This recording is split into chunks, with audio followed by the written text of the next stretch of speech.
खावा रोज मटण अन दाबा कमळाचं बटन. हे गौरव उद्गार काढलेत भाजपचे नवनिर्वाचित खासदार, राज्यसभेचे काय असं ना, अशोक चव्हाण यांनी. त्याला माहित असेल अशोक चव्हाण म्हणजे कोण, वेगळं सांगायची गरज नाही. आदर्श घोटाळा करून, म्हणजे त्यांच्यावरती घोटाळ्याचा आरोप आहे. केला का नाही त्यांच्याच आत्म्याला माहिती. पण त्यांच्यावर आरोप झाले. विशेषतः भाजपाने आरोप केले ज्यावेळेस ते काँग्रेसमध्ये होते. मुख्यमंत्री असताना आरोप झाले. मुख्यमंत्री पद गमावावं लागलं. काँग्रेसनंच फक्त मुख्यमंत्री पद त्यांना नाही तर त्यांच्या वडिलांना देखील मुख्यमंत्री केलं होतं. तेच अशोक चव्हाण. जे कला शाखेची पदवी घेऊन जवळजवळ LLB ची पदवी सुद्धा त्यांच्याकडे आहे. इंग्रजी, मराठी, हिंदी भाषेवर प्रभुत्व देखील आहे त्यांचं.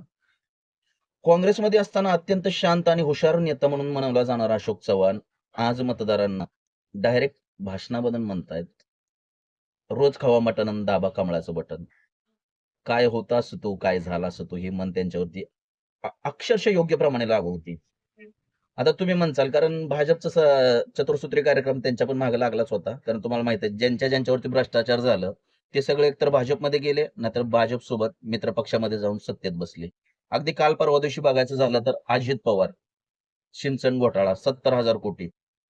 आपल्या फडणवीसांच्या समोर, फडणवीसांनी देखील गाडीभर, बैलगाडीभर पुरावा त्यांच्या विरोधात गोळा केलेला होतो. कुठे आहेत मला माहिती नाही अजून. आय थिंक फडणवीसांच्या घरी असावेत पुरावे.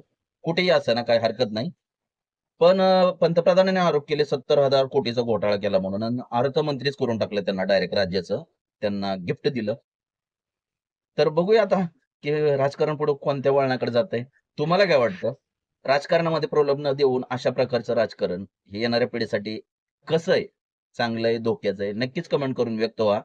तोपर्यंत जय महाराष्ट्र.